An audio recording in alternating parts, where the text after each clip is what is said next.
খুব সহজেই নবাবী সেমাই বানিয়ে নেওয়া যায়। রাজকীয় স্বাদে এই সেমাইটি অল্প সময় অল্প উপকরণ দিয়ে বানিয়ে নেওয়া যায়। চাইলে আপনারা বাসায় ট্রাই করে দেখতে পারেন। কোনো রকম কাস্টার্ড পাউডার ছাড়াই বানানো যায়। আসসালামু আলাইকুম। এখানে আমি 1.5 চামচ পরিমাণ ঘি নিয়েছি। এবার কুচিয়ে রাখা বাদামগুলো আমি ঘিয়ের মধ্যে ভেজে নেব। আর আপনি যদি আমার চ্যানেলে নতুন হন, প্লিজ আমার চ্যানেলটাকে সাবস্ক্রাইব করে দিয়ে পাশে থাকার সুযোগ করে দিন। আর যারা অলরেডি সাবস্ক্রাইব করে দিয়েছেন তাদেরকে অসংখ্য ধন্যবাদ। নবাবী সেমাই অল্প সময় বানিয়ে নেওয়া যায় আর অল্প উপকরণ দিয়ে রাজকীয় স্বাদের মজার এই রেসিপিটা চাইলে আপনারা বাসায় ট্রাই করে দেখতে পারেন। এবার আমি সামান্য ঘিয়ের মধ্যেই আমি 1 প্যাকেট পরিমাণ লাচা সেমাই হালকা আঁচে ভেজে নেব। এতে করে সেমাই পুড়ে যাবে না।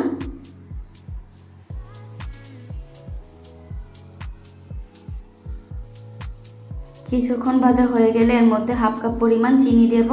চিনি দিয়ে আবারও নেড়ে চেড়ে কিছুক্ষণ জাল করে নেব। আপনারা আপনাদের পছন্দ অনুযায়ী চিনি বাড়িয়ে কমিয়ে নিতে পারেন।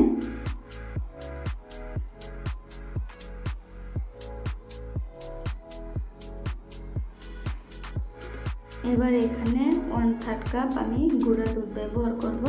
আমি এখানে 2 বার ব্যবহার করেছি। তারপর কিছুক্ষণ জাল করে আমি নামিয়ে নেব। আর এবার দিয়ে দিব 2 কাপ পরিমাণ দুধ, জাল করে রাখা আগে থেকে 1/2 কাপ পরিমাণ কনডেন্স মিল্ক,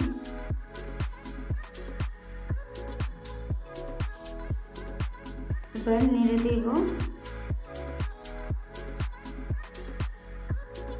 1/2 কাপ দুধের মধ্যে আমি কর্নফ্লাওয়ার নেব 3 টেবিল চামচ, নিয়ে গুলিয়ে নেব ভালোভাবে।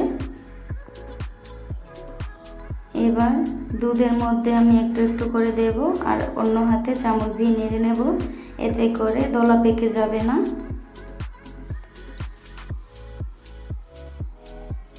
নেড়ে চেড়ে ঘন করে নেব মিশ্রণটাকে।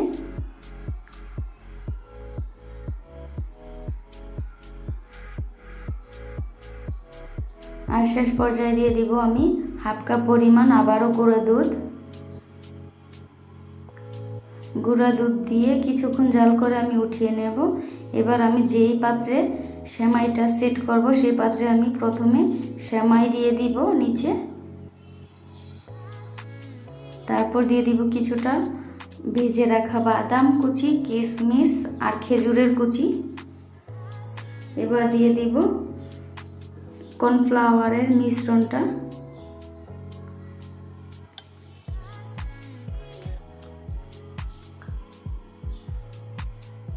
এবার উপর দিয়ে আবারও আমি দিয়ে দিব ভেজে রাখা সেমাই। ভালোভাবে আমি উপর দিয়ে ছড়িয়ে দেব। এবার দিয়ে দিব কিশমিশ, বাদাম কুচি আর খেজুর কুচি। দেখুন কতটা লোভনীয় হয়েছে দেখতে, খেতেও মাশাআল্লাহ।